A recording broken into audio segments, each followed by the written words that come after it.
Guillaume Sommerer. Et tout de suite, comme chaque jour, à cette heure-ci, on répond à vos questions sur votre argent, les questions que vous nous envoyez sur notre site bfmbusiness.com. Et on y répond avec Frédéric Durand-Bazin qui est resté avec nous. Vous êtes prêt, Frédéric ? Je suis prêt. C'est parti. Ouais. Vous êtes toujours rédacteur en chef au magazine Le Revenu. Non, Le Particulier. On va vous la faire à chaque fois, celle-là. Attention, hein. C'est Le Particulier. Voilà. On n'aura jamais autant répété le nom de votre magazine. Mais le jour où j'irai au Revenu, vous serez bien embêté. Allez, une première question de François qui nous écrit de Saint-Maur-des-Fossés. Sa mère est âgée et malade, elle va devoir vendre sa maison. Si elle place la somme dans une assurance vie, l'essentiel de son patrimoine sera alors investi en assurance vie. François étant enfant unique, il se demande si cela peut poser problème au fisc. Alors effectivement, a priori, on peut penser que les épargnants peuvent placer leur argent comme bon leur semble et rien n'interdit d'investir une part prépondérante de son patrimoine dans un contrat d'assurance vie.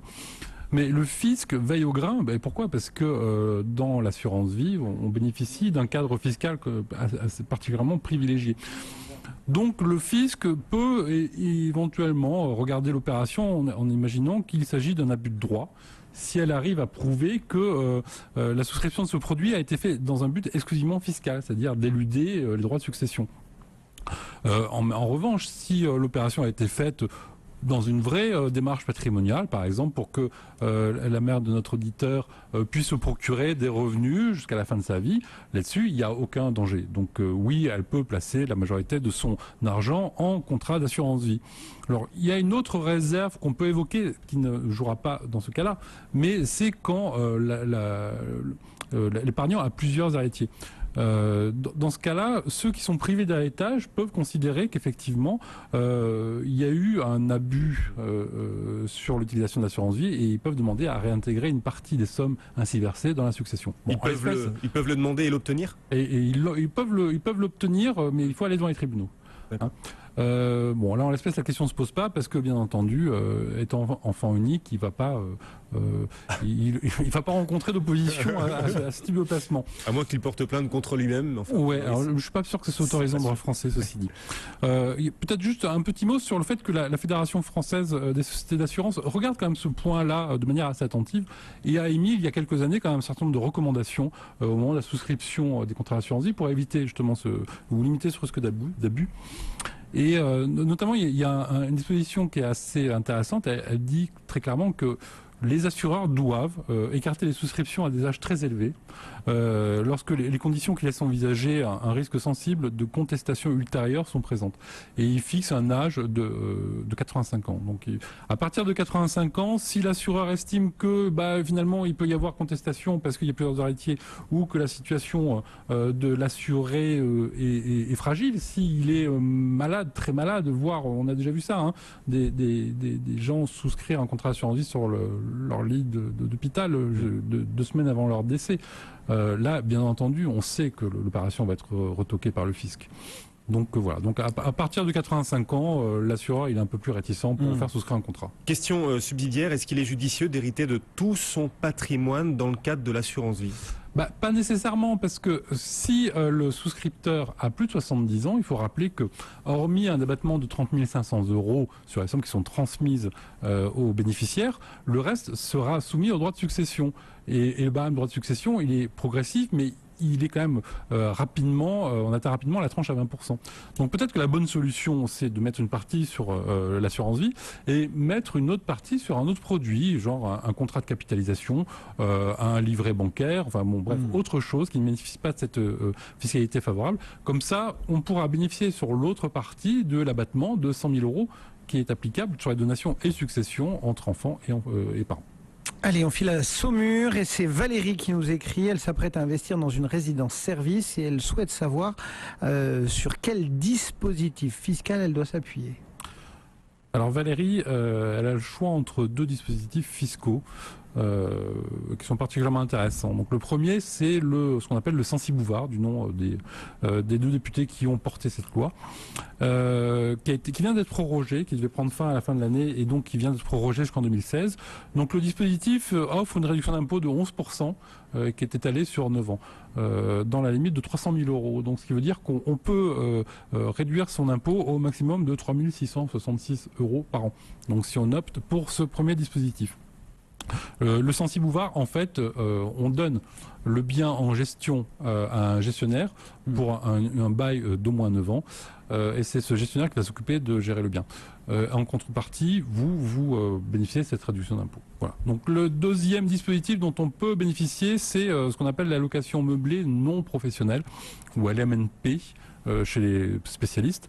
Donc là, vous avez le droit d'amortir la totalité du bien sur 30 ans, au taux de 3,33%. Donc, ce qui veut dire que pour un bien de 200 000 euros, vous pourrez réduire vos impôts chaque année de 6 667 euros par an. Et c'est plafonné ?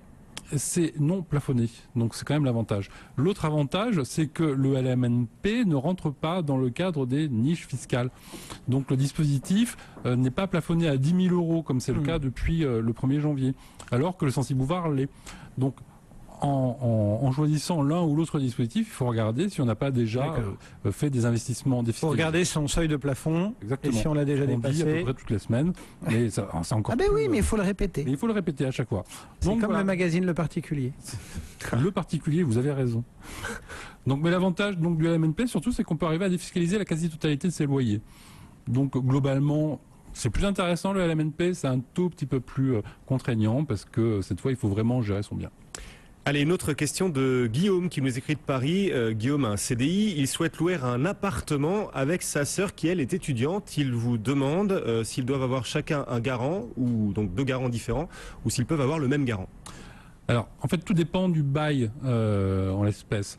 Dans le cas des colocations, le propriétaire peut faire signer 2 baux, un à chaque colocataire, ou plus fréquemment, il fait signer un seul bail dans lequel il met 2 titulaires du bail dans le même contrat.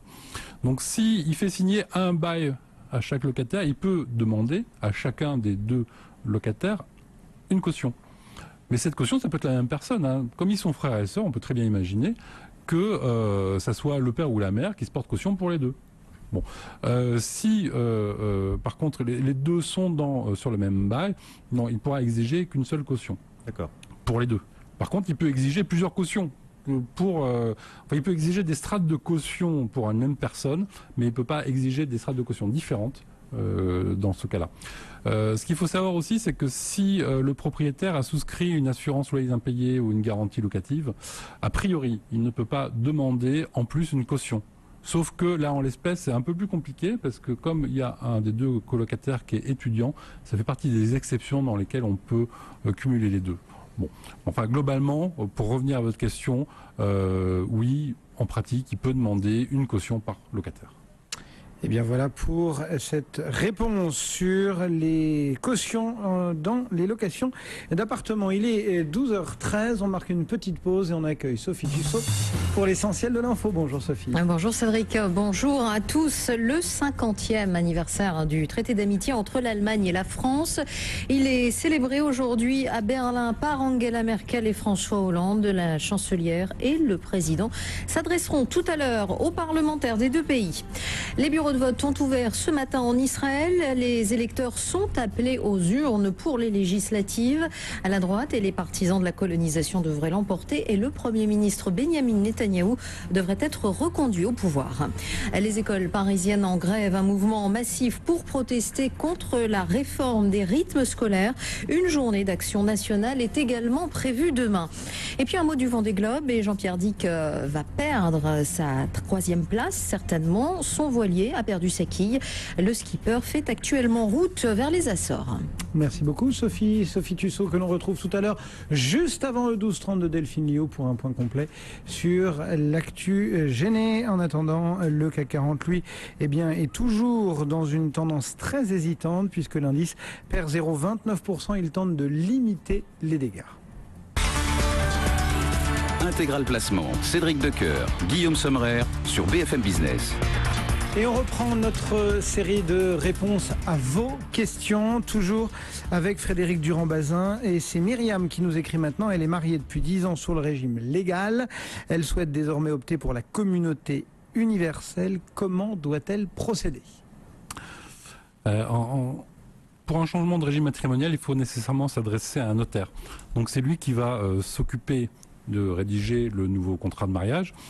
Et surtout, dans la mesure où on va changer pour un régime de communauté universelle, il va falloir avertir les héritiers. Parce qu'au moment du décès de l'un, eh ben, tous les biens vont aller à l'autre conjoint. Et donc les héritiers ne toucheront leur part, a priori, qu'au moment du décès du deuxième conjoint. Donc il ne faut pas, il faut préserver les droits des héritiers, ou en tout cas il faut qu'ils soient d'accord. Donc c'est pour ça que le notaire C'est-à-dire que des héritiers peuvent s'y opposer. Voilà, exactement. Bon. Quand ils sont majeurs, notamment, ils peuvent s'opposer, ils ont 3 mois pour le faire, à partir du moment où le changement leur est notifié, ils ont 3 mois pour s'opposer au changement. Il y a d'autres personnes qui peuvent s'opposer à ce changement, ce sont les créanciers. Si vous avez des dettes, si vous avez un crédit immobilier en cours, la banque, elle peut dire non, je ne suis pas d'accord, je refuse le changement de régime matrimonial. Et donc eux aussi, ils ont 3 mois pour le faire. Donc si jamais il y a une opposition des héritiers ou des créanciers, il va falloir nécessairement il va falloir saisir le juge aux affaires familiales, qui est présent dans chaque tribunal de grande instance, et c'est lui qui va homologuer le contrat de mariage, ou qui refusera de le faire, s'il estime qu'effectivement les droits des héritiers ou les droits des créanciers sont atteints. Alors tout ça, ça a un coût. Ça coûte quand même l'acte en lui-même, ça va vous coûter aux environs de 350 €, c'est les émoluments du notaire pour l'établissement de l'acte. Les frais de l'annonce légale aussi, 350 €, parce que le changement devrait être nécessairement publié dans un journal d'annonce légale, ça c'est pour avertir les créanciers justement. À ça, il faut ajouter le coût de la liquidation d'Ancien Régime, parce que comme vous êtes dans un régime de séparation ou en tout cas de communauté réduite aux acquets, dans un régime de communauté universelle, il faut liquider l'ancien régime pour le mettre dans le nouveau. Donc ça, vous allez payer entre 1,5 à 2% de l'actif partagé.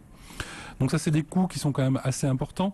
Et puis, vous allez payer aussi, si jamais dans l'actif à partager, il y a un bien immobilier, vous allez payer 0,10% de la valeur du bien pour le salaire du conservateur des hypothèques. Voilà. Et il faut éventuellement y ajouter les frais d'avocat si jamais vous avez besoin de faire homologuer le dispositif. Ça vous coûtera entre 600 et 2000 €. Bon. C'est pas donné, mais enfin, la première démarche, c'est de prendre contact avec son notaire. Il faut prendre exactement. Voilà pour Myriam qui s'interrogeait. Une autre question d'Aurélien qui nous a écrit lui aussi sur notre site bfmbusiness.com. Aurélien a besoin d'argent pour financer ses travaux. Il cherche les endroits où trouver cet argent. Il se demande s'il doit le puiser dans son assurance vie ou s'il vaut mieux demander à son assurance une avance. Alors, effectivement, les contrats d'assurance vie offrent cette souplesse que vous avez le droit de retirer jusqu'à 60% du montant de votre épargne en demandant une avance à votre assureur. Quel que soit le motif, c'est de droit. Donc la question peut se poser effectivement, est-ce qu'il faut mieux faire un retrait partiel? Donc ça veut dire que vous allez diminuer le montant de l'épargne qui est sur votre contrat, ou si vous demandez une avance. L'avantage de l'avance, c'est que la somme est considérée comme étant toujours sur votre compte, elle continue à produire intérêt. La contrepartie, c'est que l'avance, elle est payante. Vous allez payer environ 1% du montant de la somme que vous avez retirée. Donc après, c'est une question de gestion. Alors, si vous savez que vous n'allez pas replacer cet argent sur votre contrat d'assurance vie, il faut mieux faire un retrait. Tout simplement parce que l'avance, normalement, elle n'est valable que 3 ans. Au bout de 3 ans, vous êtes censé restituer cet argent. Si vous ne le faites pas, c'est l'assureur qui va lui-même diminuer le montant de votre épargne, du montant de l'avance qu'il vous a concédé. Et surtout, vous allez payer à ce moment-là les droits, la fiscalité qui sera applicable sur le retrait. Donc si vous faites le retrait dès maintenant, vous paierez effectivement la fiscalité applicable aujourd'hui. Elle sera peut-être plus légère que la fiscalité applicable dans 3 ans ou 4 ans. Donc en fait, c'est à vous de voir. Si vous savez que vous n'allez jamais restituer l'argent, il faut mieux faire un retrait. Si vous pensez que cet argent, vous allez pouvoir le rendre entre 6 mois et 1 an, il faut mieux faire une avance. D'accord. Voilà. Là, c'est à lui de faire son calcul. Ouais. Aurélien, en fonction de vos projets, bien évidemment. Voilà, je crois qu'on est arrivé au bout du temps qui nous était imparti, Frédéric. On a peut-être le temps juste pour une toute petite dernière. C'est Damien qui s'interroge sur son PEA. Si son courtier vient à faire faillite, qu'en est-il des garanties ? Alors là, c'est pas une petite question. Allez, on a 1 minute pour y répondre. C'est vraiment fondamental. Alors, ce qu'il faut savoir, c'est que notre auditeur, il risque à peu près rien si jamais c'est son teneur de compte qui fait faillite, parce que l'avantage des titres détenus en vif par rapport aux liquidités, c'est que le courtier, il n'est que détenteur des titres. Et il n'est pas propriétaire des titres. Donc si jamais il fait faillite, vous avez toujours la possibilité de récupérer vos titres. D'accord. Donc sur ce cas sur le compte titre, mais sur le compte espèce. Alors le compte espèce, c'est différent parce que là... On rappelle que le PEA, il y a les deux. C'est des sommes qui sont laissées à discrétion du broker. Et donc, si le broker fait faillite, vous avez la possibilité de faire jouer le fonds de garantie. On rappelle que ce fonds de garantie, qui était à l'origine de 70 000 euros, a été porté à 100 000 euros en 2009 suite à la crise financière. Donc vos liquidités sont garanties par l'État. Les liquidités en euros. Les liquidités en euros. Exactement.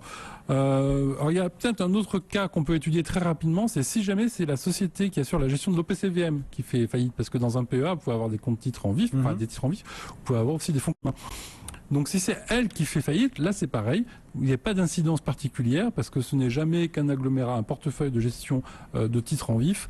Et donc là, normalement, vous devrez récupérer sans problème les titres parce qu'ils sont à l'abri chez un dépositaire. D'accord. Voilà. Donc a priori, pas d'inquiétude. A priori, pas